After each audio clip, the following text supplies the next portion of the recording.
Baik, selamat datang rekan-rekan semuanya di perkuliahan operasi riset bisnis. Hari ini kita akan mempelajari beberapa hal, rekan-rekan semuanya, khususnya terkait dengan analisis produktivitas sebelum kita memasuki materi terkait dengan operasi riset bisnis seperti maksimasi. Oke, rekan-rekan semuanya, ada beberapa hal yang perlu diperhatikan terkait operasi riset bisnis ini. Setiap perkuliahan saya nanti akan saya terbitkan satu video sebagai suplemen untuk setiap perkuliahannya, sehingga rekan-rekan semuanya memiliki pemahaman yang lebih dalam dan lebih jelas terkait dengan operasi riset bisnis. Baik, analisa produktivitas adalah bagaimana rekan-rekan semuanya mampu mengoptimasi, melihat, kemudian melakukan penilaian secara mendalam bagaimana sih proses produktivitas itu sebenarnya. Karena produktivitas yang selama ini kita pahami adalah banyak hal. Bisa produktivitas terkait dengan pekerjaan itu sendiri, produktivitas terkait karyawan, bahkan produktivitas terkait dengan kemampuan organisasi atau perusahaan dalam mengoptimasikan proses-prosesnya. Baik.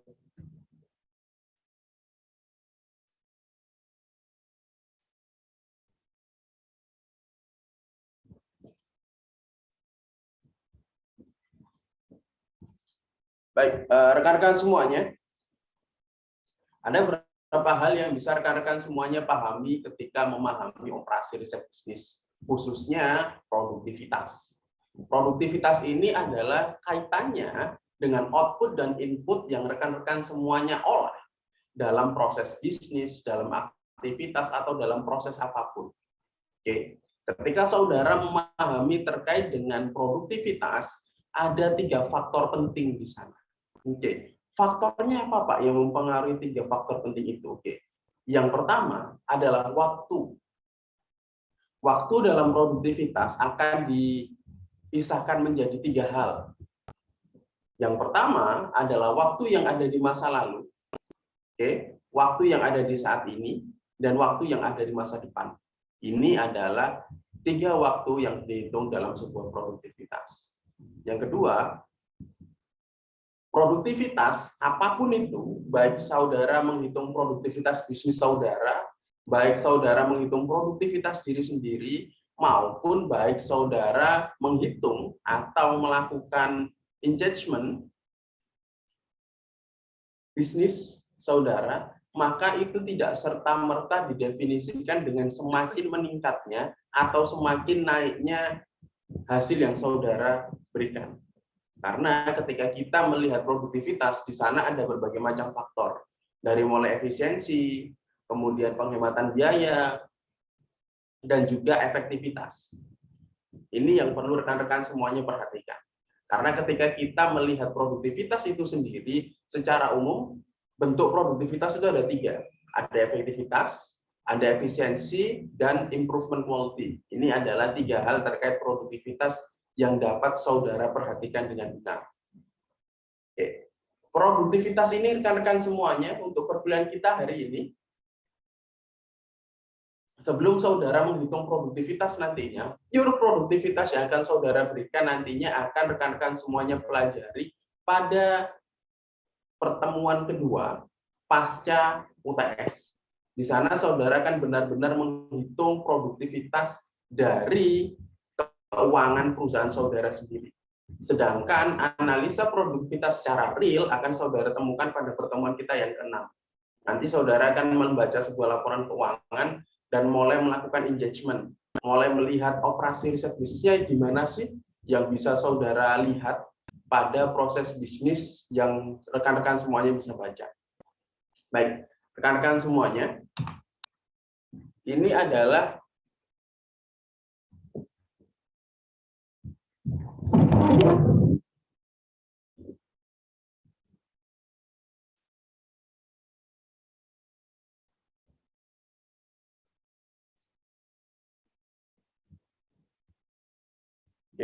ini adalah definisi dari produktivitas. Produktivitas adalah hubungan antara output yang dihasilkan oleh sebuah proses dan input yang digunakan untuk menghasilkan output tersebut. Jadi, rekan-rekan semuanya, apapun definisi yang saudara berikan nantinya, ini kaitannya dengan output dan input. Jangan lupa rekan-rekan semuanya, pasca perkuliahan ini saudara perhatikan benar-benar terkait dengan berbagai macam slide penjelasan yang sudah saya berikan. Karena pasca perkuliahan saya akan berikan sebuah Google Form sebagai kuis, sebagai salah satu evaluasi dari perkuliahan kita hari ini. Oke. Produktivitas adalah hubungan antara output yang dihasilkan oleh sebuah proses dan input yang digunakan untuk menghasilkan output tersebut. Maksudnya seperti apa? Oke. Secara real, ini adalah bagaimana saudara mengeluarkan sebuah modal, bagaimana saudara menggunakan sebuah resources untuk mendapatkan hasil yang lebih baik.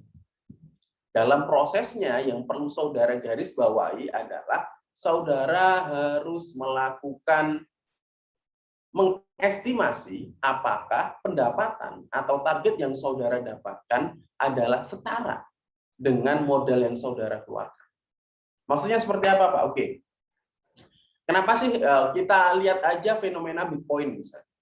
Kalau saudara lihat fenomena Bitcoin dulu pertama kali keluar, itu adalah harganya mungkin sekitar 0,25 sen setahu saya, di bawah $1. Mungkin kalau rekan-rekan sekarang sekitar 14.000 lah. Itu satu Bitcoin-nya. Kemudian ketika saudara mungkin saat itu tahu Bitcoin, terus kemudian saudara mungkin beli $10 misalnya, 140.000, atau anggap aja 180.000 lah dengan pajak. Saudara beli Bitcoin 10. Kemudian saat itu dengan modal mungkin sekitar 200.000, saat ini satu Bitcoin kisaran antara 3 sampai 4 miliar misalnya. Kemudian uang saudara menjadi 40 miliar saat ini, maka itu yang dinamakan produktif. Jadi saat itu saudara beli cuma 200.000, sekarang uangnya jadi 40 miliar. Itu yang menjadi salah satu takaran saudara, apakah ini produktif atau tidak.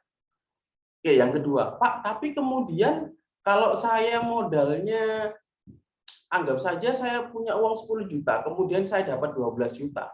Apakah itu dikatakan produktif? Ya, tetapi nantinya produktivitas itu akan ada beberapa perbandingan. Di mana perbandingannya adalah apakah outputnya yang meningkat tetapi inputnya dikurangi, apakah outputnya bertambah sedikit tetapi inputnya tetap. Jadi misalnya saudara nih ada 10 bulan. Masing-masing bulan modal saudara untuk berjualan adalah 5 juta. Modalnya tetap 5 juta, tetapi keuntungannya ada yang 1 juta, ada yang 2 juta, ada yang 1,5 juta, ada yang 3 juta, dengan modal uang 5 juta. Apakah itu produktif? Produktif. Karena resource-nya tetap, tetapi hasilnya bertambah. Sama rekan-rekan semuanya. Ketika misalnya saudara mengikuti beberapa kursus-kursus atau sertifikasi di luar perkuliahan. Ketika saudara misalnya ikut pelatihan seharga 10 juta, atau ketika saudara mengikuti training-training yang seharga 25 bahkan 35 juta. Oke. Kemudian saudara, dan itu membantu saudara dalam proses belajar mengajar, membantu saudara meningkatkan networking-nya, itu valuable untuk saudara. Tetapi ketika dalam prosesnya saudara tidak bisa, tapi ketika dalam prosesnya ternyata saudara mengeluarkan uang 10 juta atau 25 juta, ternyata keuntungan yang saudara dapatkan adalah tidak sampai 25 juta, bahkan mungkin 26 juta. Apakah itu produktif, Pak? Kalau secara teori produktif, karena itu meningkat 1 juta. Tetapi kalau secara perbandingan tidak produktif, karena itu jauh dari modal yang saudara keluarkan. Sehingga apapun ketika saudara mencapai tujuan yang saudara dapatkan, maka produktif ini erat kaitannya dengan modal yang saudara keluarkan dengan output yang saudara dapatkan. Oke, kalau kita bicara dalam kehidupan sehari-hari, rekan-rekan semuanya, produktif itu seperti apa sih? Anggap saja seperti ini. Kita ambil contohnya dalam masalah percintaan. Anggap aja ada seorang pemuda nih. Oke, seorang pemuda masih kuliah, temannya juga kuliah, kemudian mencintai temannya ya, wanita tersebut. Kemudian dia rela melakukan apapun, menghabiskan uang jajannya, kerja dan lain sebagainya, memberikan hadiah, naktir makan, jalan-jalan. just for untuk jadi pacarnya. Oke, dalam proses pacarannya ternyata wanitanya tersebut adalah menikah dengan laki-laki lain yang lebih mapan, yang mampu menjanjikan masa depan dan kepastian. Berarti, apakah aktivitas pemuda tersebut produktif? No, itu nggak produktif. Walaupun kenyataannya dia bisa mendapatkan wanita tersebut. Karena lebih jelasnya, lebih praktisnya adalah strategi yang dilakukan oleh pria yang menikahi wanita tersebut itu adalah strategi yang lebih produktif. Ya, tidak semuanya ketika resource saudara-saudara keluarkan.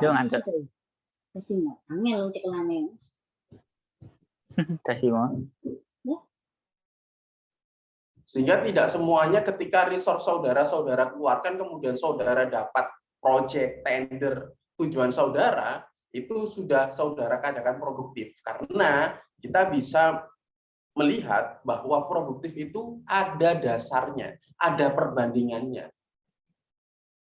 Sehingga saudara perlu menilai, saudara perlu memiliki indikator.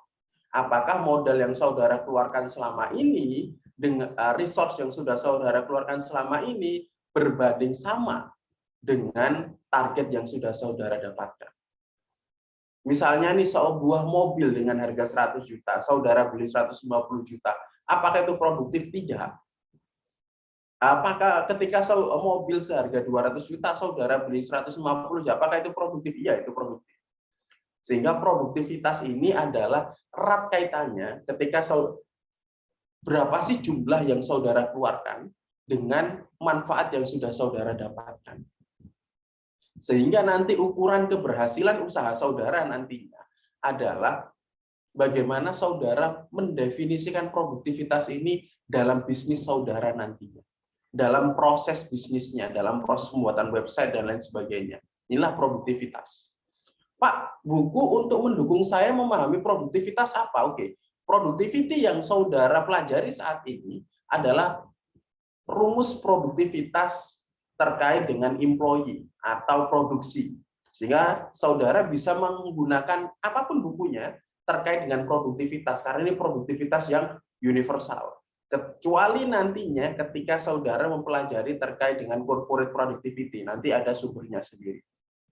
Oke, jadi ketika saudara tanya, Pak, rujukannya buku untuk productivity ini apa? Segala sesuatu buku yang terkait dengan produktivitas ini bisa saudara gunakan untuk rujukan memahami produktivitas. Karena pertanyaan-pertanyaan yang saya berikan nantinya mungkin hanya 3 pertanyaan, tetapi itu semuanya essay. Tetapi ukurannya adalah contoh, kalau saya minta definisikan produktivitas menurut pendapatan kalian, pendapat kalian atau opini, bahkan kesimpulan kalian, maka definisi produktivitas kalian minimum ada kata-kata output dan kata-kata input dengan benang merah yang jelas seperti yang dijelaskan pada definisi ini.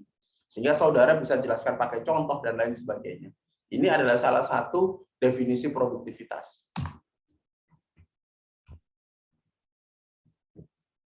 Oke, ada beberapa faktor ketika beberapa faktor kenapa sih produktivitas itu menurun. Alasannya kenapa, Pak? Oke, yang pertama adalah manajemen incompetence. Jadi ketika saudara tidak kompeten di bidang itu, misalnya saudara memiliki, saudara adalah sebuah agensi pemasaran misalnya. Tugas saudara adalah mempromosikan berbagai macam barang secara online. Tapi kemudian saudara dapat tender untuk mempromosikan secara offline, secara fisik. Dan ternyata tendernya tidak terpenuhi atau target dari klien Anda tidak terpenuhi. Alasannya kenapa? Karena manajemen incompetence, karena pengelolaan yang tidak kompeten terhadap objek tersebut. Kemudian yang kedua adalah employee motivation.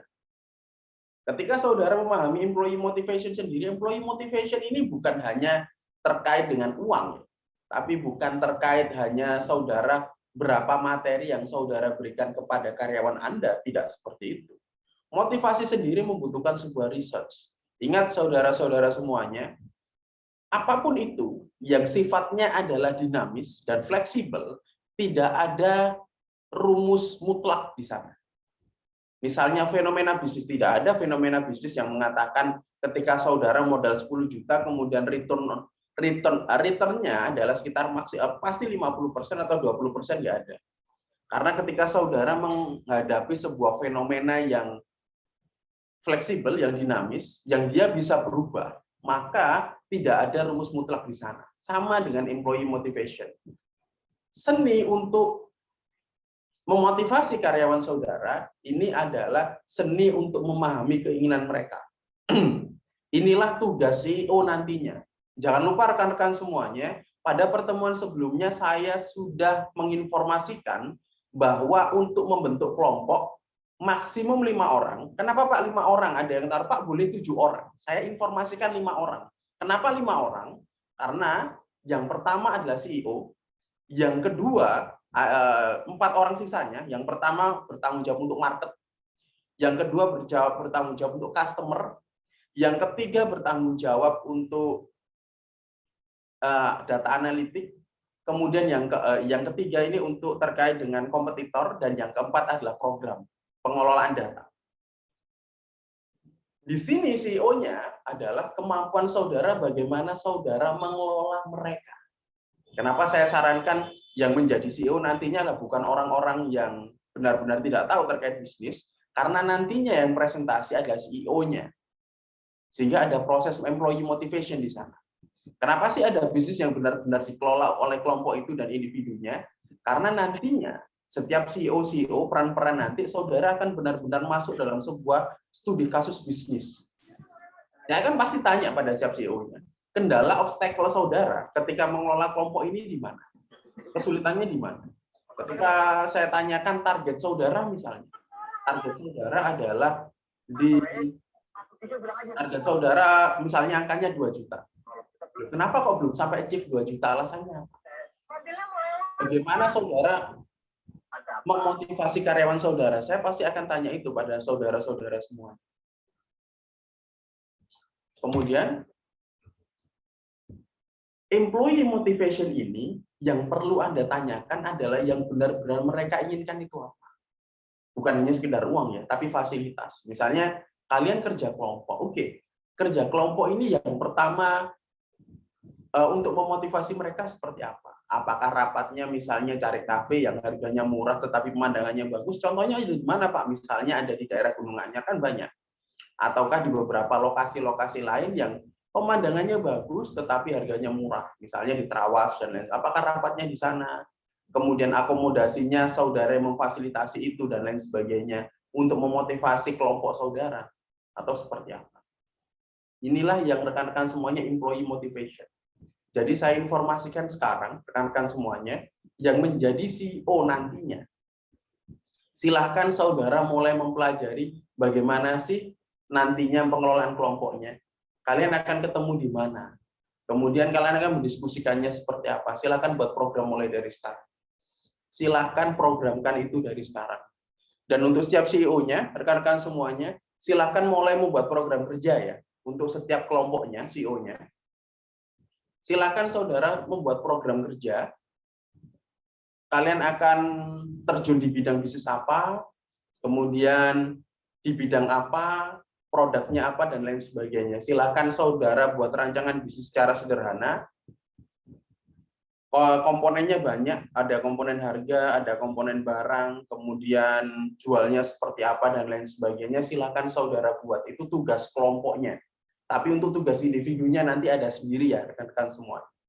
Oke, jadi silakan pasca pertemuan ini saudara setorkan namanya, 5 orang namanya, kelompoknya masing-masing untuk diberikan ke saya.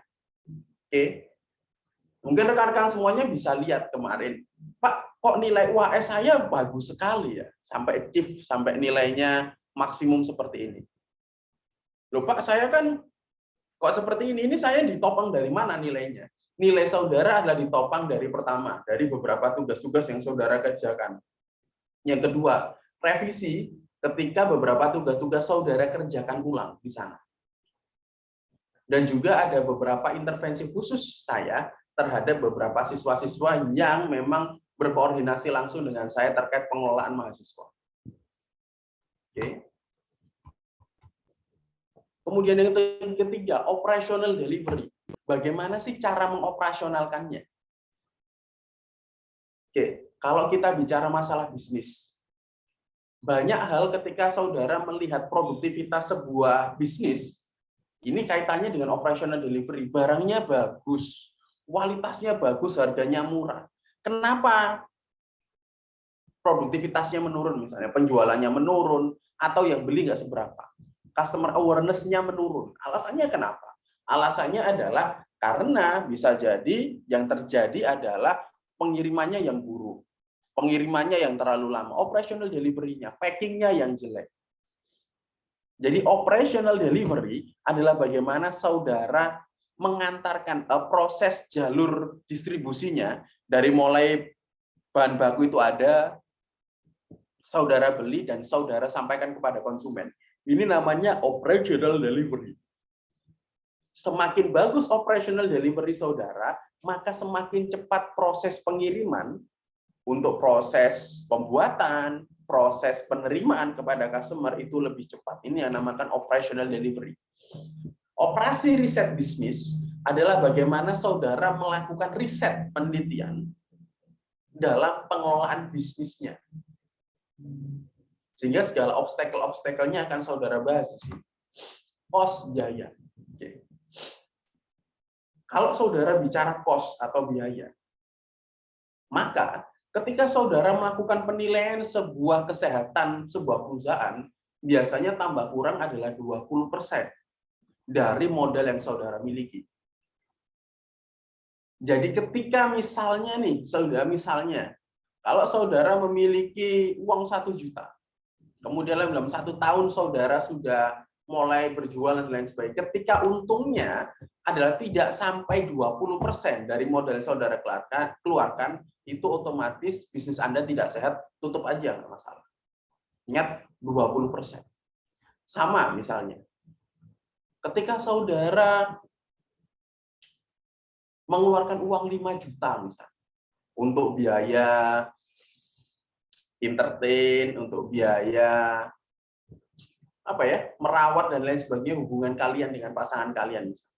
Apakah dari uang 5 juta itu minimum saja keuntungan yang saudara dapatkan, misalnya perilaku yang baik, perhatian dengan kalian, apakah itu nominalnya setara dengan uang 1 juta? Loh Pak, kita tidak bisa menilai sesuatu yang tidak ada wujudnya, tidak ada fisiknya. Kan rasa sayang, rasa cinta itu tidak bisa didefinisikan. Oke, tetapi yang punya rule, yang punya ukuran adalah kalian sendiri. Misalnya, definisi cantik dari setiap orang berbeda-beda. Tetapi yang tahu definisi cantik kriterianya seperti apa ya kalian sendiri. Sehingga ketika kalian mengatakan, oke, saya punya uang 5 juta. Total uang yang sudah saya keluarkan untuk hubungan percintaan saya adalah sekitar 4 juta. Kalau memang 20% dalam 1 tahun, prosesnya adalah berarti ada sekitar 800.000.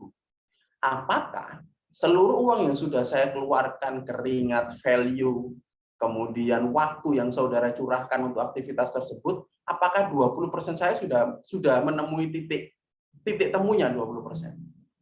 Ini loh saudara, alasan-alasan kenapa banyak entrepreneur bertumbangan di sana. Karena mereka tidak mampu mendefinisikan cost-nya, cost biayanya. Segala sesuatu harus bisa saudara ukur dengan cost. Ketika saudara memiliki syarat produktivitas, harus ada strateginya, harus ada step by step-nya.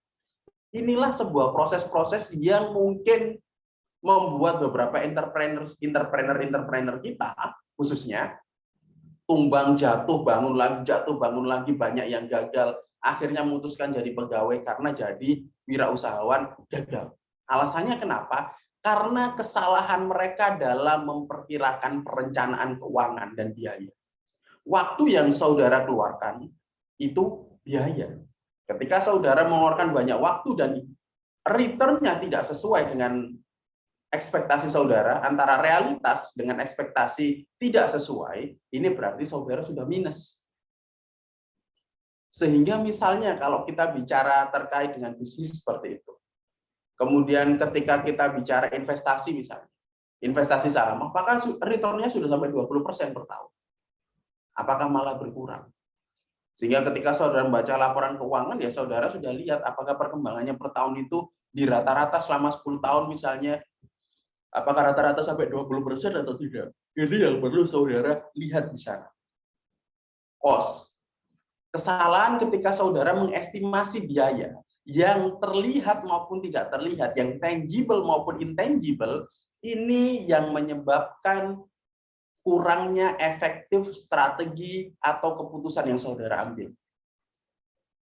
Cost. Oke.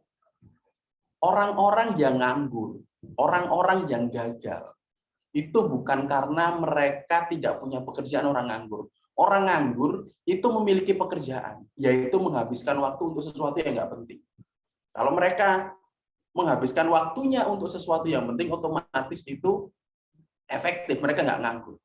Orang-orang nganggur, orang-orang nggak punya pekerjaan, itu karena mereka tidak mampu memanfaatkan waktunya. Tidak mampu kreatif, kemudian hanya, kalau saya bicara, hanya mereka berfondasi pada angan-angan, tapi tidak pada realitas. Jadi harus ada step by step-nya, rekan-rekan semuanya. Apapun tujuan yang saudara ambil, saudara harus memperkirakan cost-nya, waktunya seperti apa, dan lain sebagainya.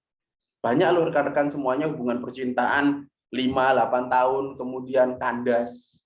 Ceweknya nikah sama yang lain, atau cowoknya milih wanita lain. Karena apa? Karena mereka tidak bisa mulai mendefinisikan cost-nya. Waktu yang Anda curahkan, oke, return-nya ke Anda itu apa? Jangan bilang bahwa kasih sayang dan cinta adalah sesuatu yang tidak berbalas. Itu dinamakan kasih sayang, itu dinamakan cinta. Karena apa yang saudara berikan, itu otomatis berbaliknya lebih banyak daripada yang saudara keluarkan. Itu karena kenapa kita sebut kasih sayang dan cinta. Oleh karena itu, ketika saudara melaksanakan cost atau biaya, maka mulai dari sekarang saudara harus memperkirakan biayanya berapa. Untuk CEO kita, untuk pimpinan-pimpinan kelompok yang saudara berikan saat ini, silahkan saudara mulai perkirakan. Oke, cost ini akan saya tanyakan nanti di pertemuan ketiga. Ya, kira-kira cost yang saudara keluarkan misalnya untuk ketemuan via Zoom, atau ketemuan di kafe misalnya, kan ini mayoritas yang sudah vaksin kan setahu saya. Oke, ketika kalian rapat itu habisin uang berapa sih? Kira-kira habis uang berapa? Silakan diestimasi mulai dari sekarang. Kemudian capaian-capaian dari setiap rapatnya seperti apa? Saudara mulai breakdown dari sekarang. Dan ini adalah kewajiban bagi setiap CEO-nya. Coba anggota-anggota saya kerjaannya ngapain? Nah, anggota-anggota saudara tugasnya nanti pasca UTS. Tapi saudara sudah punya serangkaian proses yang akan saudara berikan pada saya. Wasting resource, menyia-nyiakan sumber daya. Kalau biaya adalah bagaimana saudara mengalokasikan biaya itu. Kalau wasting resource adalah saudara saudara menyia-nyiakan waktu yang saudara berikan. Saudara terlalu fokus pada beberapa hal yang nggak pasti. Wasting resource contohnya seperti apa, Pak? Oke, wasting resource adalah ketika saudara mengalokasikan sesuatu waktu yang lebih banyak untuk hal-hal yang kurang penting misalnya. Contoh, saya adalah gamer, rekan-rekan semuanya, saya juga gamer. Saya adalah pemain beberapa game-game online legendaris seperti Ragnarok, Perfect World, saya main di sana. Tetapi ada catatan penting di sana. Bermainnya juga ada progresnya. Ada progresnya, ada timnya, ada targetnya, ada guild-nya. Hal-hal yang ketika saudara sesuatunya lebih terencana, maka resource yang saudara buang di sana akan lebih efektif. Maksud dari saya apa? Oke, saudara pasti lihat teman-teman saudara yang suka main game online, MOBA misalnya. Saya tidak sebut merek MOBA-nya apa. Oke, main kalah, main gagal, main kalah, oke. Mereka suka mainnya. Mereka wasting resource-nya di sana. Bayangkan ketika rekan-rekan saudara secara spesifik lah, oke, dia cari guild yang benar. Sudah diproses mainnya kapan. Ada beberapa target-targetnya. Misalnya mythic dan lain sebagainya. Kemudian ikut ajang kompetisi dan lain sebagainya. Apa yang saudara dapatkan di sana? Jangan wasting resource, jangan wasting Jangan wasting kemampuan Anda. Misalnya, rekan saya, hampir dalam satu hari dia menghabiskan waktu antara 2-3 jam main game mobile. Yang dia dapatkan apa? Ketika dia fokus di sana, dia bergabung di salah satu grup, setahu saya namanya Geng Kapak, build dari Raffi Ahmad dan Paula dan suaminya Paula. Ini yang membuat dia dapat kesempatan itu. Jadi wasting resource adalah bagaimana saudara tidak membuang-buang sumber dayanya itu. Salah satu ukurannya adalah waktu. Kalau cost adalah biaya, wasting resource adalah bagaimana saudara membuang-buang sumber dayanya yang kita sebut adalah waktu. Oke, tim konflik. Tim konflik ini muncul karena kekurangan kita untuk tegas dalam peraturan yang sudah dibuat sebelumnya. Oke, salah satu hal yang bisa saudara buat ketika berlangsung adalah rule yang sudah saudara buat untuk kelompok Anda sendiri. Rule-nya apa misalnya? Oke, kelompok yang nggak kerja dikeluarin. Just it. Itu adalah culture yang ada dalam perusahaan saudara. Kenapa sih Pak cuma ada 5 orang? Karena 5 orang ini adalah 1 CEO, 4-nya manajer. Saya yakin di sana akan ada banyak konflik. Khususnya untuk rekan-rekan kita yang aktivitas pekerjaannya banyak. Dan mungkin dia adalah seorang pengusaha dan lain sebagainya yang punya banyak kepentingan di sana. Nah, saudara sebagai seorang CEO, untuk memastikan bahwa produktivitas karyawan, produktivitas perusahaan Anda tetap pada peak performance-nya, maka Anda harus mulai menyelesaikan konflik-konflik yang ada di dalam tim Anda. Ingat rekan-rekan semuanya, produktivitas perusahaan, profit perusahaan adalah di atas segala-galanya. Ini yang perlu saudara camkan untuk rekan-rekan masing-masing. Training and development system, oke. Training and development system adalah sebuah proses untuk pemberian pemahaman sehingga rekan-rekan semuanya mampu menjawab gap antara skill, knowledge, ability atau kita disebut SKA ya, atau kemampuan, keahlian, dan pengetahuan antara tantangan yang saudara hadapi dengan kemampuan yang saudara miliki. Apakah itu sama? Kenapa sih mulai dari sekarang saya sudah mempromot saudara untuk membuat sebuah kelompok? Kenapa sih mulai dari sekarang saudara sudah saya arahkan untuk mendesain sebuah program kerja? Alasannya seperti apa? Karena saya sedang mengembangkan training and development sistemnya dari sekarang. Sebelum pasca UTS saudara benar-benar real akan mendesain di sana. Yang kedua, company failure for adaptation. Ini adalah kemampuan saudara untuk beradaptasi dengan keadaan. Saya sering mendapatkan ini rekan-rekan semua. 9 faktor inilah yang akan menjadi penilaian saudara nantinya. Tim Anda bisa dikelola dengan benar atau tidak. Targetnya seperti apa dan lain sebagainya. Target penjualan saudara nantinya pasca UTS nggak banyak kok, mungkin cuma 300.000, cuma 500.000 dan lain sebagainya. Tetapi saya harus punya data real, laporan keuangan yang saudara lampirkan ke saya. Penjualannya seperti apa dan lain sebagainya. Tidak ada bisnis offline di sini. Bisnisnya online semua. Oke, company failure for adaptation. Jadi kalau saudara, Pak, nggak bisa Pak, ini karena teman saya nggak masuk. Oke, itu adalah tantangan dari kelompok Anda. Itu tantangan perusahaan Anda. Apa yang harus saudara lakukan sekarang untuk bisa menyelesaikan itu? Oke, teman kalian 3 misalnya. 3 nggak bisa datang karena misalnya sakit atau dia ada kendala dan lain sebagainya. Tinggal tersisa 1 CEO dan 1 manajer. Apakah kelompoknya ada dispensasi? Kalau Anda dispensasi, berarti Anda menunjukkan bahwa company Anda tidak bisa bertahan. Bahkan pada tugas yang sama, di mana rekan-rekan kalian adalah sekarang sudah ada di semester 7 ya, yang di masa beroperasi riset bisnis di beberapa waktu yang lalu dengan saya, ini cuma dikerjakan 3 orang. Yang seharusnya dikerjakan 5 orang, dia dikerjakan cuma 3 orang, dan selesai. Dan itu sangat memuaskan. Itu ada. Yang kedua, custom problem. Oke. Ini custom problem adalah masalah-masalah, obstacle-obstacle yang kadang tidak pernah saudara sadari ketika saudara mengelola sebuah bisnis. Contohnya apa, Pak? Oke. Contohnya pandemi. Ini pandemi dari tahun 2019 akhir ya sampai 2021 ini kan tidak saudara sangka-sangka. Tiba-tiba ada pandemi, orang-orang nggak bisa ketemu secara fisik, saudara harus jualan secara online, caranya seperti apa, saingannya sudah banyak, kalau online kenapa nggak dulu-dulu jualan online? Custom problem. Bagaimana Pak cara menyelesaikan custom problem? Dengan saudara mulai melakukan penelitian terhadap masalah tersebut. Saudara pahami duduk masalahnya di mana. Prosesnya seperti apa, alternatif-alternatif yang ada seperti apa. Kemudian sudah mulai saudara pertimbangkan mana sih alternatif yang terbaik bagi saudara.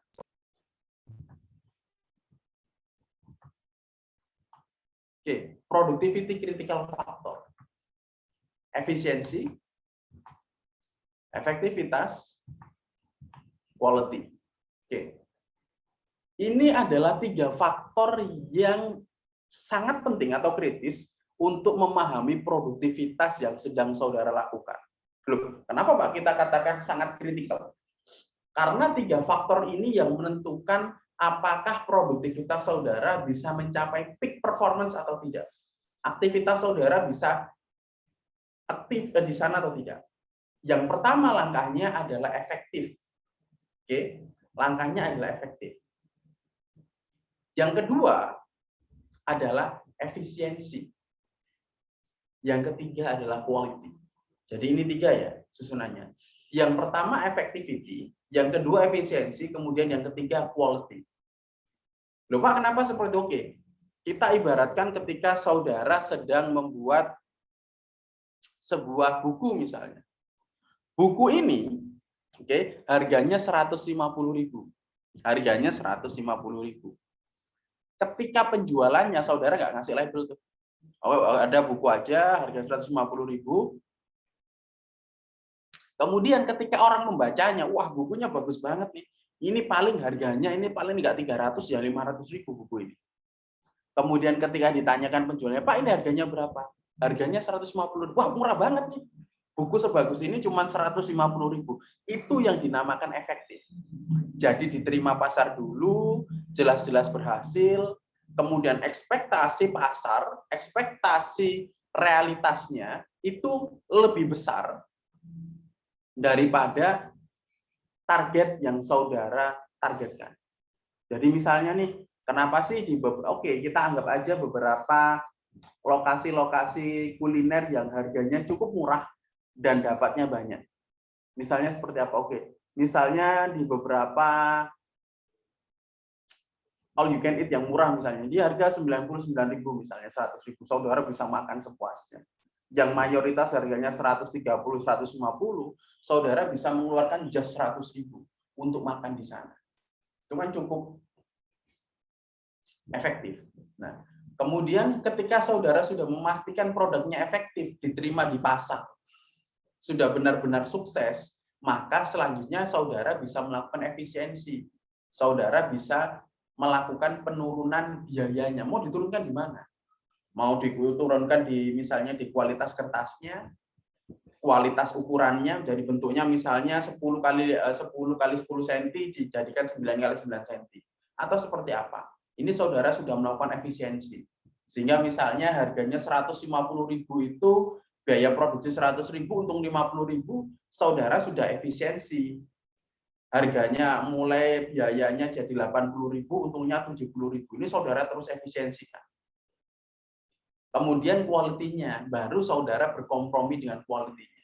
Tapi yang pasti di sini, saudara harus berfokus pada efektif dulu. Jadi strateginya harus benar dulu. Bukan misalnya saudara, yang terjadi ketika saudara melakukan efisiensi, tapi ternyata strateginya tidak efektif, ternyata bisnis saudara tidak produktif, saudara sudah melakukan efisiensi, yang terjadi adalah contohnya ketika saudara buat nih sebuah produk, oke, saudara langsung efektif, lakukan efisiensi di sana. Berharap bahwa produk saudara langsung efektif. Tetapi kan kita nggak tahu, jangan-jangan ketika saudara ukurannya bukunya hanya 9 kali 9, kemudian ketika dibaca sama customer, loh, kok bukunya kekecilan ya? Oke. Oh, kok rasanya kayak gini? Ini harganya berapa, Pak? Oh, ini harganya 120, padahal customer Anda mengatakan ini mungkin harganya antara 80 sampai 60 ribu. Ini namanya nggak efektif. Jadi efektif adalah bagaimana ketika realitas lebih besar, lebih bagus daripada ekspektasi saudara. Ini dinamakan efektivitas. Saudara baru bisa mengefisiensikan biaya dan berkompromi dengan kualitas. Oke, ini adalah beberapa cara rekan-rekan semuanya untuk melakukan productivity improvement. Yang pertama adalah dengan menambah kemampuan, keterampilan, disiplin, upaya pribadi, dan kerukunan kerja. Maksudnya seperti apa, Pak? Yang dimaksud diri sendiri. Ingat, rekan-rekan semuanya. Fokus dari productivity improvement way adalah bagaimana saudara meningkatkan skill, knowledge, dan ability. Bagaimana saudara meningkatkan kemampuan saudara berinvestasi pada leher ke atas, pada pendidikan, pada kursus, peningkatan kemampuan, keahlian, dan pengetahuan saudara untuk menjawab kesempatan, untuk menjawab permasalahan, menyelesaikan kendala, menyelesaikan hambatan saudara, sehingga saudara bisa memenuhi ekspektasi atau realitas yang saudara temui. Sehingga ekspektasi, misalnya ekspektasinya angkanya di angka 8 nih masalahnya. Kemudian saudara kemampuannya 6. Ketika saudara terus mengikuti kursus, kemudian ketika saudara mengikuti beberapa penataran-penataran ilmiah, kemampuan saudara sesuai nih dengan standarnya yang ukuran 8. Pekerjaan. Manajemen dan metode kerja yang lebih baik ini dilakukan dengan apa, Pak? Manajemen dan metode kerja dilakukan dengan pembuatan SOP. Pak, apakah nanti bisnis kita nanti akan buat SOP? Ya, of course tentu. Bisnis saudara nanti buat SOP. Kan saudara sedang membuat operation business research. Oke, operation business research. Biasanya operation business research adalah saudara ngitung linear, program estimasi, dan lain-lain sebagainya. Oke, sekarang saudara benar-benar praktek. Oke, ada ini Pak, prosesnya ketika olah order, prosesnya sampai selesai gimana? Ini dibuatkan sebuah SOP-nya. Ini akan saudara buat. Oke, yang kedua, penghematan biaya. Oke, rekan-rekan semuanya, salah satu formula ketika saudara memahami sebuah produktivitas adalah ketika biaya yang saudara keluarkan semakin sedikit, walaupun pendapatan yang saudara dapatkan tetap. Jadi ketika saudara modal 10 juta dapat 5 juta, oke, coba bulan sekali lagi 9 juta. Tetapi dijual dengan harga yang sama mungkin, tapi dengan kualitas yang lebih, oh masih laku. Hasilnya 5 juta, oke, turun lagi sampai di harga paling rendah ketika itu masih tetap laku. Itu adalah bagaimana cara saudara untuk meningkatkan laba saudara. Oke, rekan-rekan semuanya, laba dalam bisnis saudara atau meningkatkan keuangan saudara, itu intinya cuma 2. Yang pertama adalah saudara mengurangi output atau saudara meningkatkan input. Misalnya nih, laba saudara adalah 50.000. Dari biaya operasional produktivitas adalah sekitar biaya operasional pembuatan adalah 100.000, biaya listrik dan lain sebagainya. Oke, saudara mengurangi efisiensi 50%, maka otomatis keuntungan saudara 100.000. Operasionalnya 50.000, atau saudara meningkatkan 2 kali lipat penjualannya sehingga biaya operasionalnya 100.000 dan yang didapatkan adalah 100.000 juga. Yang ketiga, ketepatan waktu. Sehingga saudara sudah bisa membaca momennya. Momennya ini mau jualan apa? Enaknya seperti apa? Yang keempat, sistem dan teknologi yang lebih baik. Semakin mudah saudara mengerjakan pekerjaannya saudara, semakin mudah customer menjangkau saudara, semakin mudah mereka melakukan pembayaran, maka itu memudahkan mereka untuk menjangkau saudara dengan lebih cepat. Sistem dan teknologi ini yang memangkas segala hal harganya hingga semakin murah. Contohnya seperti apa? Oke, saudara mungkin masih ingat ya sekitar 20 tahun yang lalu atau mungkin ya 15 tahun yang lalu. Mungkin saudara masih kecil lah. Ketika masih sudah ada wartel misalnya. Ketika tidak banyak orang punya handphone. SMS, telepon bayar. Ketika WhatsApp buka tidak se-apa ya? Tidak se-hype sekarang. Dulu SMS, telepon bayar. Sekarang ada WhatsApp, SMS, telepon, chatting gratis, cuma pakai internet aja, bayar internet aja. Nggak ada uang untuk bayar pulsa, nggak ada uang untuk bayar per pesan yang dikirimkan dan lain sebagainya. Ini karena ada sistem dan teknologi yang lebih baik. Dulu orang kalau mau beli makanan jauh di Surabaya, Sidoarjo atau Gresik, mereka harus datang ke lokasi. Sekarang ada Gojek, pakai GoShop, pakai GoMarket. Mereka bisa pergi ke sana langsung datang ke rumah tanpa kita harus jauh-jauh. Ini yang akan mendisrupsi banyak hal. Jadi kalau dulu orang-orang capek, aku nggak mau ke Gresik, cuman buat nasi, makan nasi kerawu aja. Udah aku tak beli nasi pecel aja dekat rumahku yang ada di Surabaya. Sekarang saudara bisa order Gojek, mungkin 2 jam dia sampai di rumah Anda. Berarti orang-orang yang biasanya jualannya rame, bisa jadi nggak rame. Karena ada sistem dan teknologi yang lebih baik tadi. Nah, sistem dan teknologi ini yang akan saudara pilih untuk melakukan promosi secara digital.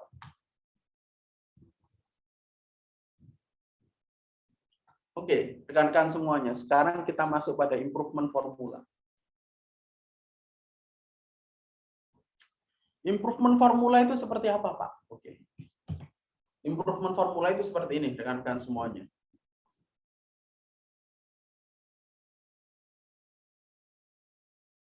Satu, produktif ini adalah beberapa cara formula-formula ketika saudara meningkatkan produktivitasnya. Yang pertama, produktivitas naik apabila inputnya turun, outputnya tetap. Jadi ketika saudara misalnya memproduksi donat misalnya, oke, biaya ketika saudara memproduksi donat, satu donat adalah 10.000. Dengan misalnya tepung cakra kembar dan lain sebagainya. Kemudian coba sih saudara pakai tepung-tepung yang curah gitu. Harganya berapa? Apakah hasilnya sama? Oke, ternyata hasilnya sama dan dijual, customer-nya juga nggak komplit. Maka otomatis sudah dikatakan produktif. Ketika inputnya turun, outputnya tetap. Yang kedua, produktivitas naik apabila inputnya turun, outputnya naik. Oke? Apabila inputnya turun, outputnya naik. Jadi inputnya turun adalah inputnya tetap. Inputnya tetap. Jadi dua produknya apabila input turun, output naik. Tetapi turunnya adalah inputnya tetap, outputnya naik. Kemudian yang ketiga, produktivitas naik apabila inputnya tetap, outputnya naik. Inputnya tetap nih, inputnya naik nih. Inputnya tetap, outputnya naik. Yang kedua, input turun, output naik. Input turun, outputnya naik. 4. Apabila input naik, output naik, tetapi jumlah kenaikan output lebih besar dari kenaikan input. Jadi inputnya memang naik, tapi outputnya lebih naik. Contoh nih, saudara biasanya melakukan penjual, oke, saudara jualan donat. Saudara packing plastik kayak biasanya itu loh, plastik dibungkus donat kemudian dijual dititip-titipin gitu. Sehari saudara jual donat harganya 1.000. Oke, harganya 1.000, dijual 1.500. Kemudian dijual ke pengepul harganya jadi 2.000 misalnya. Oke. Saudara kemudian jual nih harganya bukan 1.500 tapi 1.700 dengan packing kardus yang bagus, menarik, lucu gitu. Kemudian hasil penjualan saudara kalau biasanya cuma 100 piece meningkat nih sampai 300 piece. Nah, sehingga input yang saudara naikkan, harga yang saudara naikkan sedikit, itu mampu meningkatkan penjualan yang cukup banyak. Oke. Kemudian yang kelima, produktivitas naik apabila input turun, output turun, tetapi jumlah penurunan input lebih besar daripada turunnya output. Jadi misal nih, saudara memproduksi sebuah produk. dengan harga misalnya 100.000. Dijualnya adalah 150.000. Seharusnya nih orang-orang yang jual, orang-orang suka dengan produk saudara selama 1 hari adalah 100. Kemudian saudara turunkan kualitasnya itu. Saudara turunkan kualitasnya di harga, atau saudara naikkanlah harganya jadi 170.000. Yang sebelumnya beli 100, ini cuma 80. Oke, tapi 80, tetapi pendapatan saudara bertambah. Atau misalnya nih, harganya 150.000. Kemudian saudara turunkan kualitasnya nih, biasanya dengan barang-barang grade A, saudara gunakan barang-barang grade B. Inputnya turun jauh harganya. Kemudian orang-orang, wah ini kualitasnya nggak kayak biasanya nih gitu. Yang biasanya beli 100 orang cuma 70 orang. Tapi nggak apa-apa. Karena input atau hasil yang saudara gunakan dalam produksinya itu jauh lebih efisien daripada resource yang sebelumnya saudara gunakan. Jadi inputnya itu turunnya jauh, biaya produksinya turunnya jauh, tetapi outputnya, prosesnya yang saudara dapatkan mungkin turunnya lebih sedikit. Ini saudara temukan dari mana, Pak? Untuk rumus yang kelima, ini saudara temukan pada beberapa makanan-makanan yang diproduksi dengan mesin. Oke. Kalau saudara perhatikan rekan-rekan semuanya ada perbedaan misalnya. Ketika saudara makan roti atau saudara makan masakan yang dibuat langsung dengan tangan dan dibuat langsung dengan mesin. Ada bedanya rasanya. Tetapi ketika beberapa orang-orang saat ini industri menggunakan mesin, mereka sudah memangkas banyak hal misalnya. Dari sumber daya manusia, kemudian efisiensi waktu, mereka nggak harus menghadapi unjuk rasa dan lain sebagainya. Mungkin operatornya cuma butuh 3 orang untuk menyelesaikan beberapa pekerjaan yang harus dihandle 100 orang. Misalnya. Ini kan lebih efisien, walaupun hasilnya nanti rasanya mungkin nggak seenak dengan produksi-produksi yang diproduksi manusia. Tetapi biayanya jauh lebih turun daripada produksi yang pada umumnya. Oke, rekan-rekan semuanya, ketika saudara memahami formula-formula ini ada yang ditanyakan rekan-rekan semuanya, silahkan. Terkait dengan productivity improvement way ini.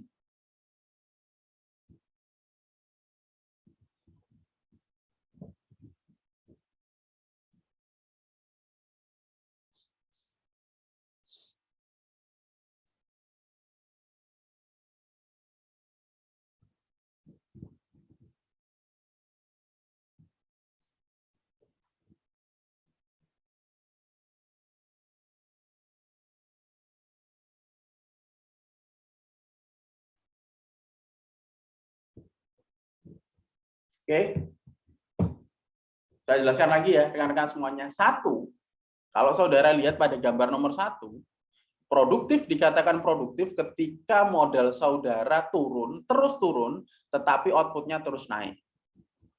Contohnya dari mana? Contohnya masker. Ketika pandemi kemarin, mungkin kualitas maskernya rendah-rendah, jelek-jelek ya, tapi harganya terus naik. Ini adalah fenomena bisnis pada formula yang pertama.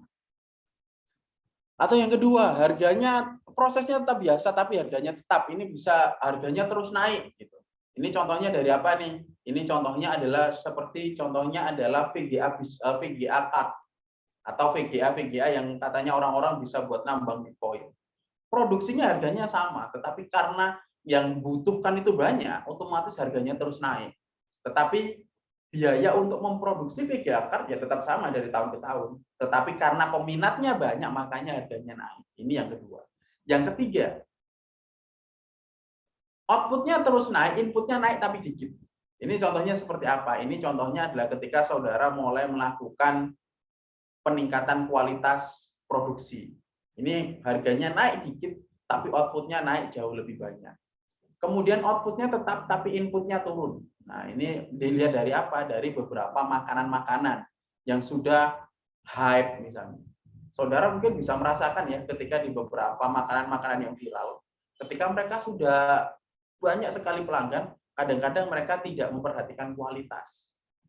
Itu karena apa? Karena mereka sedang melakukan proses intervensi kerja yang di level 4, yang di gambar keempat ini. Jadi outputnya tetap nih, sumber dayanya tetap, tapi yang didapatkan mereka outputnya tetap. Jadi orang-orang yang beli mereka, tapi inputnya mereka turunkan jauh, entah kualitas rasanya jauh sekali rasanya. Yang kedua, outputnya turunnya dikit, tapi inputnya turunnya jauh banget. Ini seperti apa? Adalah seperti saudara menggunakan beberapa mesin atau menggunakan otomasi bisnis dalam mengelola bisnis. Atau saudara menemukan suatu cara misalnya.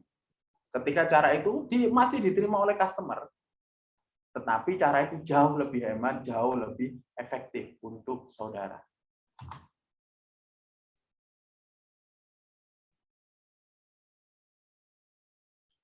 Ini semua rekan-rekan semuanya contohnya. Produktivitas naik apabila input turun, outputnya tetap. Oke, 2009, inputnya 5, outputnya 10. 2010, inputnya 4, outputnya 10. 10 bagi 5, 2. 10 bagi 4, 2,5. Awalnya 2, kemudian naik 2,5. Yang kedua, produktivitas naik apabila inputnya turun, outputnya naik. Misalnya, inputnya 5, outputnya 10. Inputnya 4, outputnya 12. Jadi, ini 5, 10 bagi 5, 2. 12 bagi 4, 3.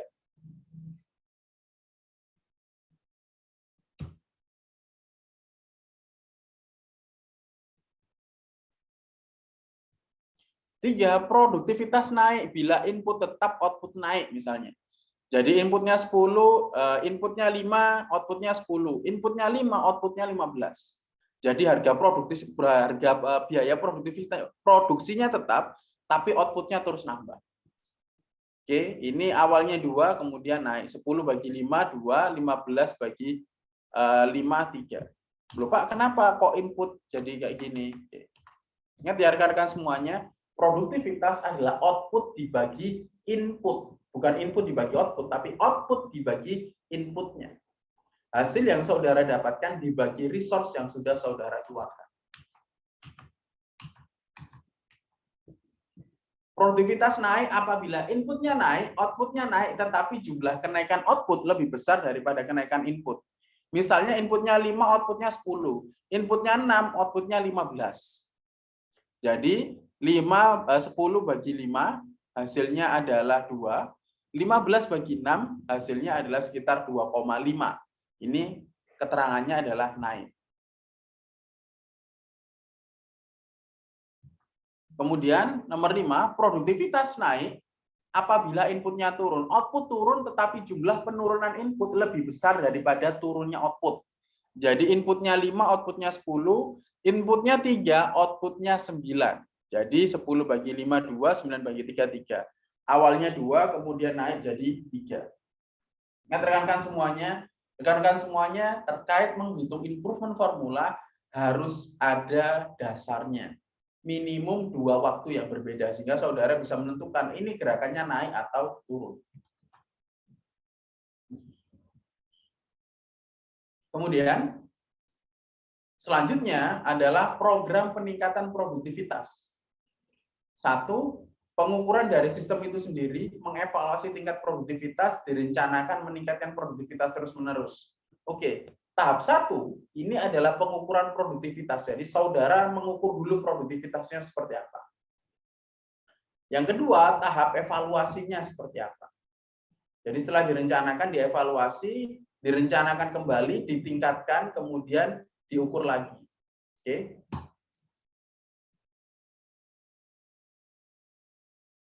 Ini adalah salah satu cara untuk efektivitas. Pertama, memberikan ukuran yang benar di tempat yang benar. Mencapai tujuan. Jadi saudara, misalnya nih motong semangka, nggak mungkin kan saudara motong semangka pakai gergaji mesin, kan pasti pakai pisau dapur. Efisiensi memberikan jumlah atau proses yang lebih sedikit untuk menghasilkan output yang lebih banyak.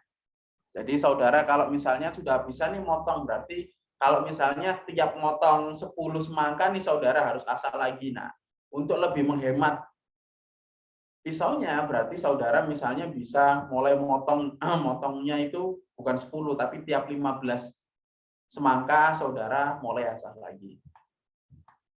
Efektif dulu baru kemudian efisiensi. Oke, efektif dulu kemudian efisiensi. Efektivitas, ingat memberikan ukuran yang benar di tempat yang benar. Oke, nggak mungkin kan Anda mengukur suhu tubuh Anda.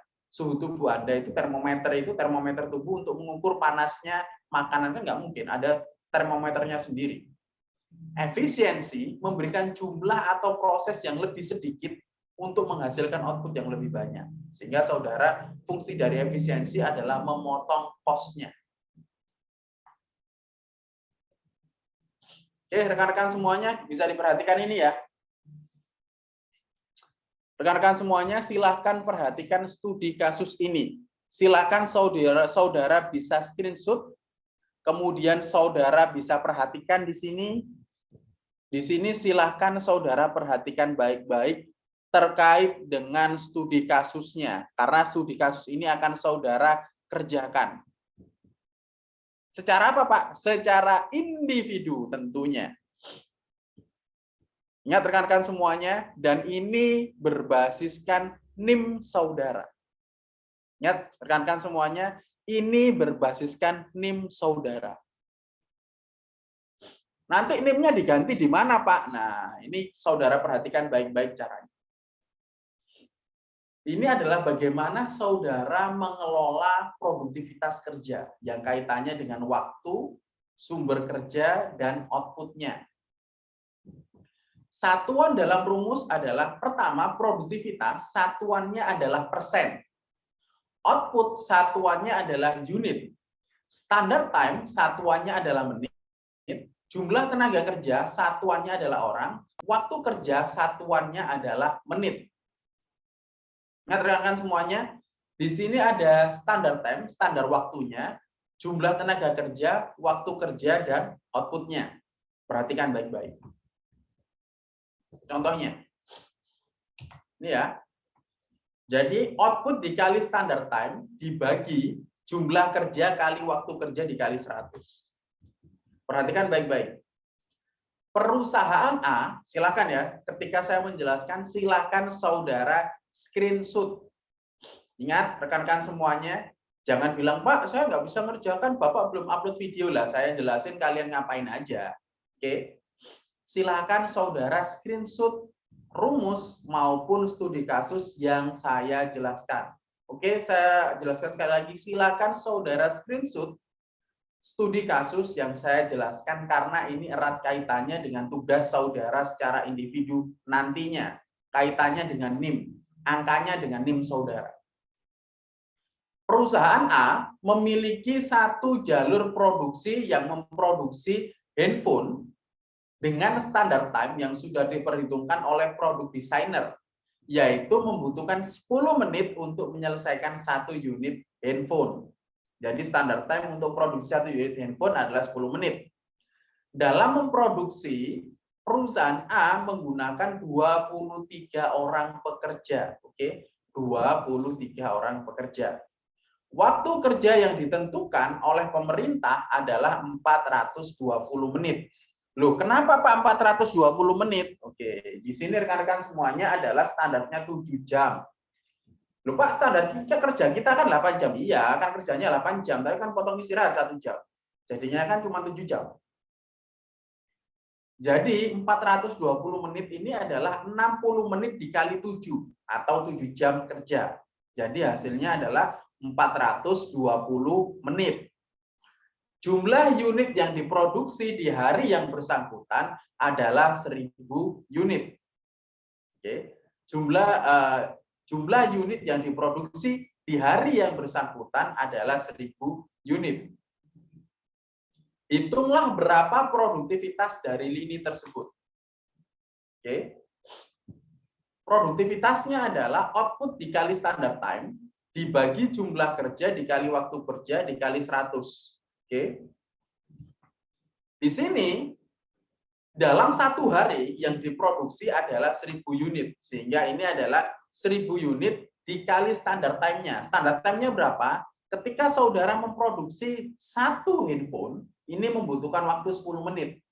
Sehingga di sini adalah 1000 unit dikali 10 menit. Dibagi 23 orang. Oke, 23 orang ini apa? Ini adalah jumlah orang yang saudara gunakan untuk memproduksi unit tersebut.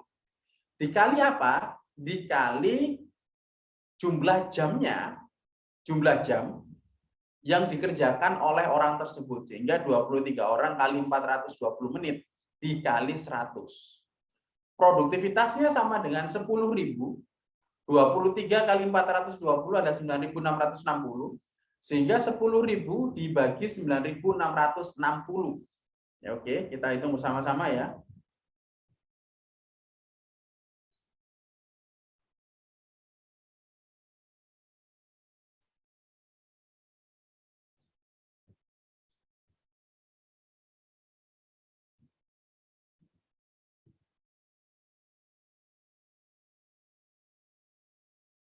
Oke.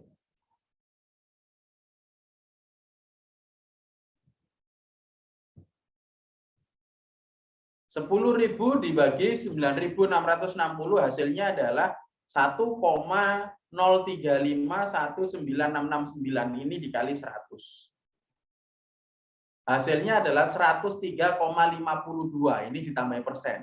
Sehingga produktivitasnya adalah 103,52%. Minimal hasilnya adalah 100% sehingga lini tersebut dianggap produktif. Oke, minimalnya adalah 100%. Kalau di bawah 100% ini, maka lini tersebut dianggap tidak produktif. Oke, rekan-rekan semuanya, sekarang adalah tugas yang akan saya berikan pada saudara. Oke, perhatikan baik-baik rekan-rekan semuanya. Ingat, ini adalah tugas yang akan saya berikan kepada saudara nantinya.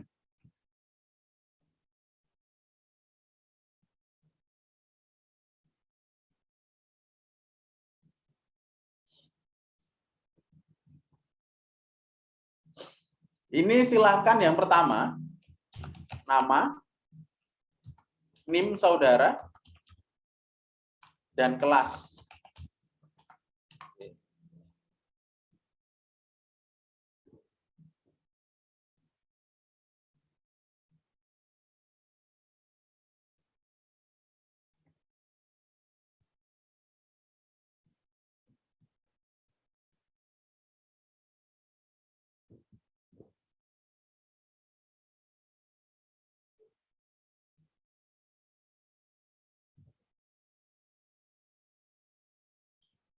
Selamat pagi, Nabila. Pagi, Pak. Oke. NIM-mu berapa? 19 11 0063. Ini ya? 19 11 0063. Ya, Pak. Oke. Baik, rekan-rekan semuanya seperti ini ya. Ini misalnya Nabila Bilqis misalnya. Ini adalah oke. 4A misalnya. Oke, tugasnya simpel seperti ini rekan-rekan semuanya 4A. Standar time yang saudara berikan, oke, standarnya kita buat adalah 15 menit misalnya. Standar time-nya kita buat ini adalah 15 menit. Kemudian jumlah pekerjanya berapa, Pak? Oke, jumlah pekerjanya adalah 3 angka. Oke, jumlahnya pekerjaannya adalah 3 angka NIM saudara. Berarti kalau 163 163, kalau 0063 sehingga jumlah pekerjanya adalah 63 orang. Oke, 63 orang. Jam kerjanya berapa? Oke, jam kerjanya berapa, Pak? Jam kerjanya adalah kita sepakati adalah sekitar 8 jam.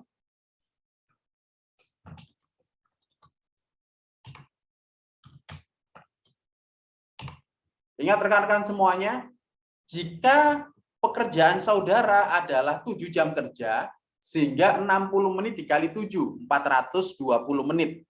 Berarti kalau saya mengatakan jam kerjanya 8 jam, berarti saudara sudah tahu jawabannya berapa menit. Kemudian standar time-nya 15, jumlah pekerjaannya 63, kemudian jumlah NIM saudara dikalikan 1000 untuk jumlah unit yang diproduksi hari itu.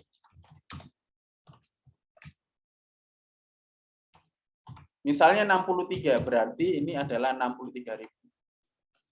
NIM dikali 1000.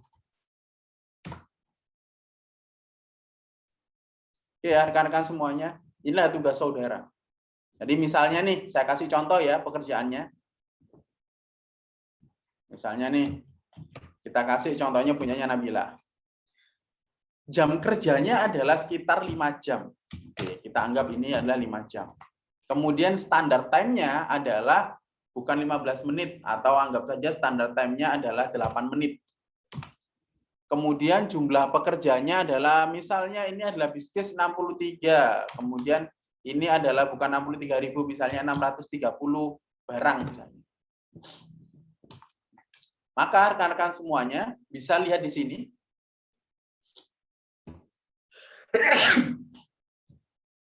Oke. Output dikali standard time. Berarti di sini outputnya adalah 630, standard time-nya 6. Berarti sama dengan ini dikali ini. Ingat, standard time dikali jumlah unitnya. Output dikali standard time. Outputnya,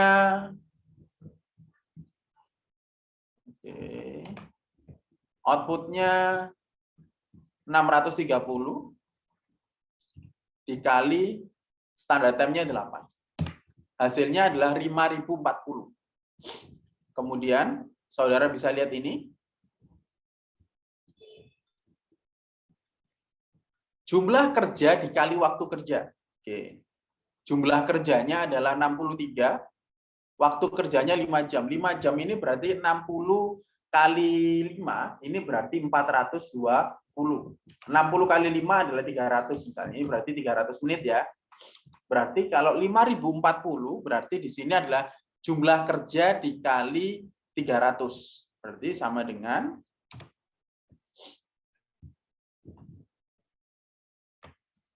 ini dikali 300. Oke. Berarti sama dengan 5040 dibagi 8.900. Sama dengan ini dikali 100. Hasilnya 26,66%. Loh, Pak, berarti 26,66% ini apa? Berarti dikatakan hasilnya tidak produktif karena apa? Minimal hasil adalah 100%. Sehingga lini tersebut karena memiliki produktivitas sebesar 26,66%, 26,66%, maka dianggap tidak produktif. Seperti itu ya rekan-rekan semuanya. Ini adalah salah satu cara saudara mengerjakan tugas saudara nantinya. Jadi ingat, misalnya adalah namanya seperti ini, standar time-nya adalah 15. Standar time-nya adalah 15. Jumlah pekerjanya adalah 3 angka di belakang NIM saudara. Jadi 3 angka di belakang NIM saudara. Kemudian jam kerjanya adalah 8 jam. Jumlah unitnya adalah 3 angka di belakang NIM saudara dikalikan 1000. Oke. Kemudian silakan saudara hitung produktivitas dari pekerjaan saudara. Seperti itu. Baik, rekan-rekan semuanya, sampai di sini ada yang ditanyakan, silakan. Pak, mau tanya Pak, izin Nama? Rudi Pak, Rudi Sorinata. Ya, silakan. Terkait NIM Pak. Nah, contohnya kayak NIM saya 3 angka di belakang itu 010, 101. Terus kalau jumlah pekerjaannya jadinya 1 Pak, 01. Nggak apa-apa ya Pak? Nggak masalah. Tiga angka berapa NIM belakang saudara? Kalau untuk jumlah pekerja kan 2 angka di belakang NIM Pak. Oke, 3 angka. Nah, 3 Pak, jumlah pekerja. 3 angka di 3. belakang koma. Ini kenapa misalnya Nabila Bilqis ini kenapa 63? Karena ini kan 063. Oh iya. Jadi kalau Siapa? nilai NIM-nya Rudi berapa? Rudi berapa? 2013 2013. 1101. Nah, kalau 1101 kan berarti ada 101, Pak. Oh iya, siapa? Misalnya nih, Pak, ternyata punya saya 001. Apakah 001? Iya, hanya satu. Hanya satu yang saudara gunakan. Sehingga di sini tujuannya adalah bukan melihat hasilnya, tetapi bisa mengetahui saudara, oh kalau ini yang dirubah, ini berarti ini jadinya kayak gini. Oh kalau ini dirubah ini kayak gini. Sehingga kenapa sih pemerintah melakukan standarnya ada 8 jam? Kenapa sih ada 7 jam kerja, ada 8 jam kerja? Tujuannya apa? Karena pemerintah sudah punya standar untuk pekerjanya. Untuk standar yang bisa dikerjakan, sehingga di sini sudah mulai memiliki standar-standar pekerjaan. Kenapa sih jumlah waktu lembur dibatasi oleh pemerintah? Ini untuk melindungi pekerja kita agar tidak diforsir oleh perusahaan. Karena ketika kita bisa menghitung seperti ini, saudara kan sudah tahu nih, semakin besar yang dibagi, maka hasilnya akan semakin kecil. Berarti kalau pembaginya adalah jumlah kerja dikali waktu kerja, berarti semakin besar jumlah kerja dan waktu kerjanya, tetapi yang didapatkan semakin sedikit, berarti kan dia semakin nggak produktif. Berarti jumlah kerjanya harus diminimumkan atau ditambahkan. Kenapa sih di beberapa misalnya yang saya tahu rekan saya kerja di Kopi Kapal Api, kenapa sih dia long shift misalnya dari jam 7 pagi sampai jam 7 pagi lagi. Dari jam 7 malam sampai jam 7 pagi, 12 jam kerja misalnya, long shift. Kenapa dia seperti itu ya? Karena memang outputnya itu lebih banyak yang harus didapatkan, yang harus diproduksi lebih banyak daripada dibandingkan dengan jumlah tenaga kerjanya yang ada. Sehingga ada output dikali standar time-nya. Sehingga dibutuhkan jumlah yang lebih banyak. Jadi kalau outputnya sehari ini, standarnya, targetnya adalah sekitar 200.000 ya. Berarti rekan-rekan semuanya untuk menjadi semakin produktif, maka adalah waktu kerjanya yang semakin dipersempit dan jumlah kerjanya yang dipersempit atau dua-duanya, sehingga bisa memproduksi lebih banyak seperti itu. Jadi kita bisa tahu nih mana yang harus diperbesar atau mana yang harus diperkecil dengan melihat studi kasus ini. Ini hanya adalah terkait dengan proses kerjanya saja. Tetapi nanti untuk corporate analysis, saudara sudah melihat terkait dengan jumlah angka, jumlah biaya promosi seperti itu. Oke, silakan rekan-rekan semuanya ditanyakan terkait dengan tugas ini. Ingat, rekan-rekan semuanya, yang menjadi fokus di sini adalah 3 angka di belakang NIM-nya. Jadi 3 angka. Jadi 063, 067 atau 101, 1110, jadi 3 angka, bukan 2 angka. 3 angka di belakang NIM saudara. Itu yang menjadi target pemahaman saudara terkait dengan analisis produktivitas ini. Dan standar jam kerjanya rekan-rekan semuanya adalah jam kerjanya 8 jam. Jumlah unitnya adalah 3 angka di belakang NIM saudara dikalikan 1000. Seperti itu ya rekan-rekan semuanya. Ada lagi rekan-rekan semuanya yang bisa didiskusikan sebelum kita tutup perkuliahannya? Silakan.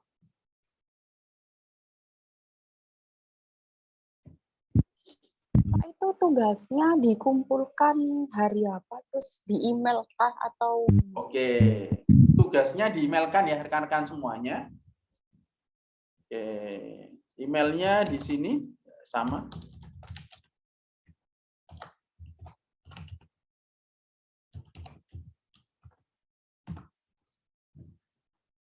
Ini rekan-rekan semuanya ya, email di Barunawati, audi.permana@stiamak.ac.id.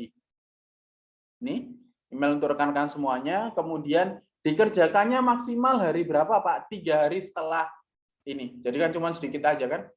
Ini cuma segini aja. Ini hari Rabu berarti Kamis, Jumat, Sabtu. Maksimum hari Sabtu jam 8 malam. Jadi dikumpulkan hari Sabtu jam 8 malam. Oh iya Pak, ini pengumpulannya dalam bentuk Excel sama Word ya Pak? Word Apa aja, nggak PPT? pakai Excel. Kalau Excel kemudahan nanti.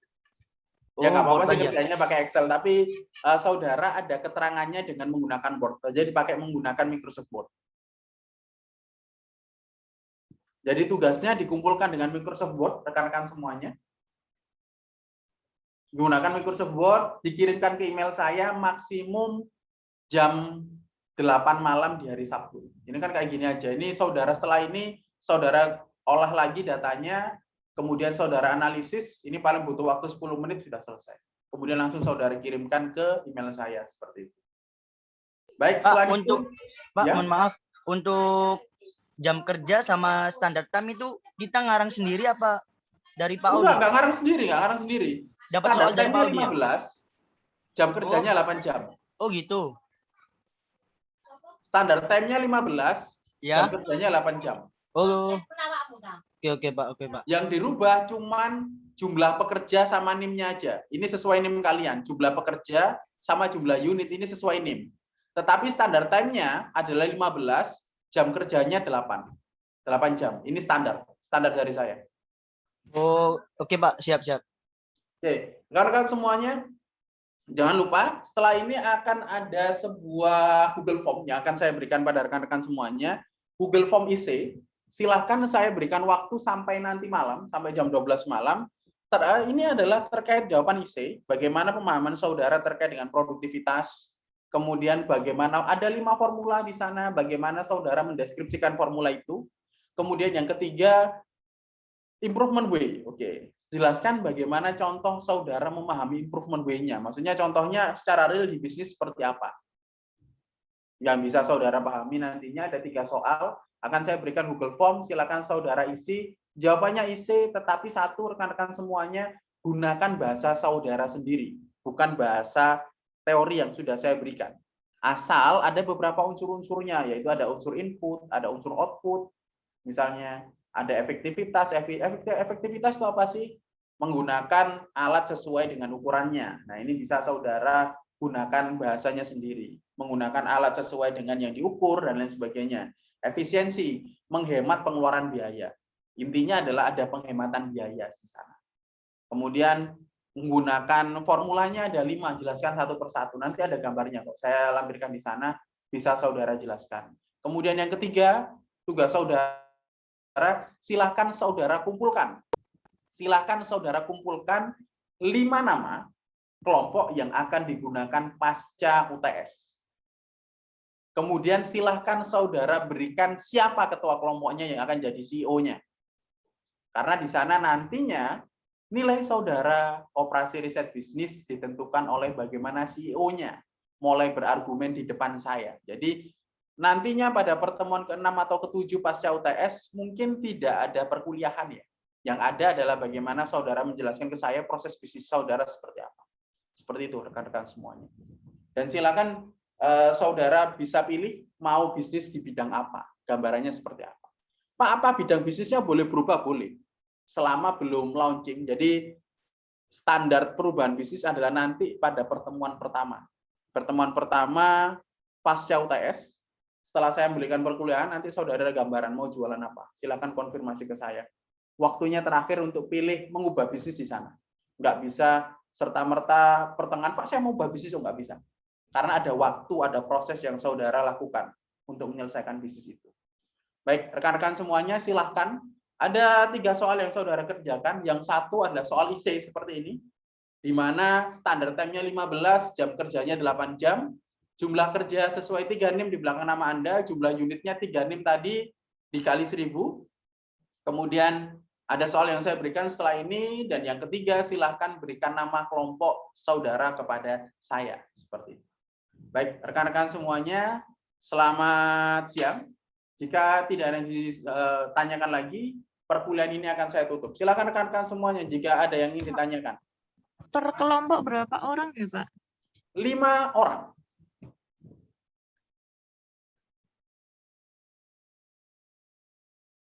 Ada 5 orang.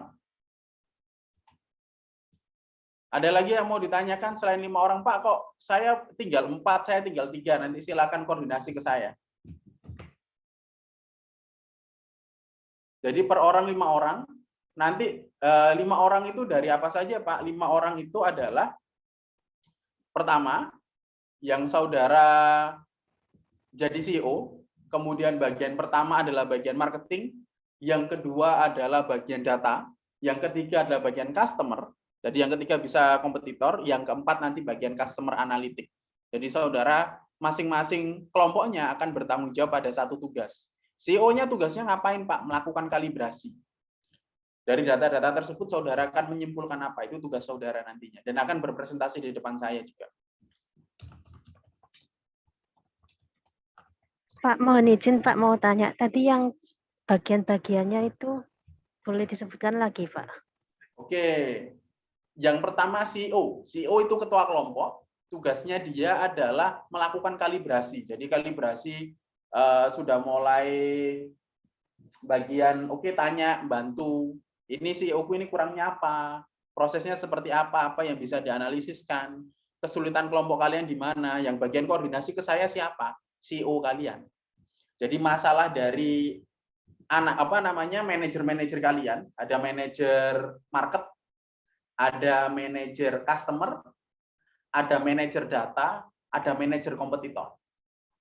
Nah, ini kesulitan dari 4 manajer ini, nanti yang memfasilitasi ke saya CEO-nya. Dan CEO-nya itu yang akan menjelaskan ke kalian. Jadi nanti yang menjadi ketua kelompok bisa jadi orang yang mungkin memiliki kemampuan akademik yang tidak cukup tinggi, tapi punya kemampuan komunikasi yang baik. Seperti itu. Jadi salah satu, silakan pilihan saudara semuanya untuk mau pilih yang seperti apa. Silakan rekan-rekan semuanya. Jadi ini erat kaitannya terkait dengan kelas leadership ya. Jadi saudara operasional riset bisnis, ketika bisnis itu dioperasionalkan tidak hanya dengan serta-merta saudara membuat bisnis yang sesuai dengan teori dan konsep saja, hitung-hitungan, tetapi saudara akan benar-benar ada gambarannya seperti apa, seperti itu. Baik, rekan-rekan semuanya sampai di sini ditanyakan, silakan. Pak, saya mau bertanya, untuk manajer customer sama manajer marketing sama enggak? Beda. Kalau Beda. manajer customer itu tugasmu adalah mulai melakukan mulai menganalisa behavior customer kalian. Saya yakin di sini rekan-rekan semuanya sudah pernah ikut marketing management. Halo, yang tanya tadi siapa tadi? Irvania belum, Pak. Oke. Belum pernah. Sudah ada perkuliahan terkait misalnya marketing pemasaran, terkait pengelolaan bisnis lah. Ya, semester lalu pemasaran, Bu Juli. Oke, pemasaran kan ada di sana customer behavior. Tugasnya dari manajer customer itu apa sih, Pak? Manajer customer adalah saudara sudah mulai melakukan interview sama customer saudara. Sudah mulai tanya-tanya nih, yang dipinginkan customer itu kayak gimana sih? Saudara punya riset di sana. Saudara punya pertanyaan. Nah, pertanyaan-pertanyaan itulah yang akan saudara berikan kepada bagian data nantinya. Ini loh hasil risetku terhadap customer-nya. Customer itu ternyata suka barang yang murah-murah, itu range-nya berapa? Kemudian definisi murah seperti, mereka pingin barang seperti ini, mereka pingin delivery seperti ini. Mereka nggak masalah kok harganya mahal 2 juta, 5 juta, asal pengiriman barangnya tepat waktu dan ada garansi misalnya. Itu yang mencari data seperti itu siapa? Customer inginnya kayak gimana? Itu manajer customer. Kemudian manajer data itu ngurusin terkait apa? Manajer data itu mereka akan menganalisis misalnya jumlah kompetitor di sekitar kalian ada berapa. Kalau secara online, saingan saya secara online jumlah tokonya berapa aja sih? Gitu. Sudah berdiri sejak tahun kapan? Mereka yang diperjualbelikan harganya, kisaran harganya berapa? Strategi promosinya seperti apa? Itu bagian data. Mereka sudah mulai kalibrasi, ngumpulin data yang banyak. Jadi misalnya kompetitor mengatakan, oke, di manajer kompetitor bilang, aku butuh data ini. Ya temanmu yang bagian data itu nanti cari datanya secara online, dia mulai nyari. Dia tugasnya dia cuma cari data aja. Nah, yang memanfaatkan data itu siapa? Nanti yang bagian kompetitor. Oh, ini si kompetitor ini bagiannya ini sama ini. Oh, ini sama ini sama ini. Nah, oh, kompetitor melakukan ini. Coba sih ini nanti hasilnya seperti ini, kompetitor kamu berikan ke bagian customer-nya. Jadi customer-nya, ini loh hasil customer, coba kamu tanyain ke sini. Kalau ini dinego kayak gini gimana? Mau nggak customer-nya? Ini ditanyakan di beberapa pertanyaan-pertanyaan customer. kemudian kompetitor sudah, data sudah, kemudian customer sudah, kemudian market. Nah, market ini tugasnya ngapain? Dia bikin program market itu. Kalian akan melihat pasarnya. Pasarnya itu kepingin program seperti apa sih kayak gitu. Jadi program marketingnya, program promosi, program harga, giveaway mau ngasih giveaway apa? Seharga berapa? Caranya gimana? Strategi-strategi pengoperasional bisnis ini tidak serta-merta saya milih ini, saya milih ini. Saya milih aktivitas yang viral.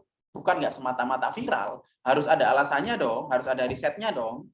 Nah, mata kuliah operasi riset bisnis membantu kalian untuk riset bisnisnya seperti apa, operasionalnya. Oh, sehingga obstacle-nya kayak gini ya. Saya butuh mendesain yang seperti ini kayak gitu. Jadi seperti itu ya rekan-rekan semuanya. Jadi ini akan membutuhkan banyak sekali kemampuan kalian mulai dari sisi keuangan, nanti dari sisi marketing, nanti dari sisi promosi, dari sisi SDM banyak sekali terkait operasi riset bisnis. Karena kalian sedang melakukan riset memang untuk mengoperasionalkan bisnis kalian. Tapi saya ubah maksimasi, misalnya kalian akan belajar konsep maksimasi misalnya. Nanti akan ada teori-teori di sana, prosesnya seperti ini, gambarnya seperti ini. Pasca UTS, kurva seperti itu, kurva seperti ini, maksimasi, minimasi, tujuannya apa? Prakteknya dulu, baru kalian, oh berarti ini salah satu praktek dari minimasi ya. Oh ini praktek dari maksimasi ya, caranya kayak gitu. Tapi konsep-konsepnya kalian yang bisa atur nantinya. Seperti itu. Ada lagi Irfan ya, tadi yang mau tanya, silakan. Ya sudah Pak, itu untuk apa pengumpulan nama kelompok itu diaudit sama ketua kelas jadi satu atau sendiri-sendiri per kelompok ya? Ketua kelas aja, biar terorganisir, biar ke sayanya satu nama aja, biar nanti nggak tenggelam catnya. Jadi saya bisa lihat ketua kelasnya, saya lihat langsung daftarnya ada kayak gitu. Dan dikumpulkan hari ini ya, saya sudah konfirmasi sejak minggu kemarin terkait pembuatan kelompoknya. Hari ini saya tunggu sampai jam 6 sore. Baik, rekan-rekan semuanya silakan ada yang ingin ditanyakan, monggo silakan.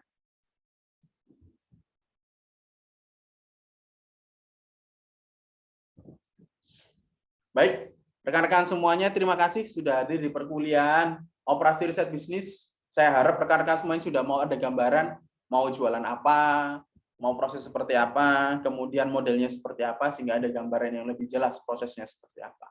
Baik, rekan-rekan semuanya, terima kasih sudah berkenan hadir. Salam sejahtera untuk kita semua. Wassalamualaikum warahmatullahi wabarakatuh. Silahkan melanjutkan pada perkuliahan yang selanjutnya. Waalaikumsalam warahmatullahi wabarakatuh. Warahmatullahi wabarakatuh.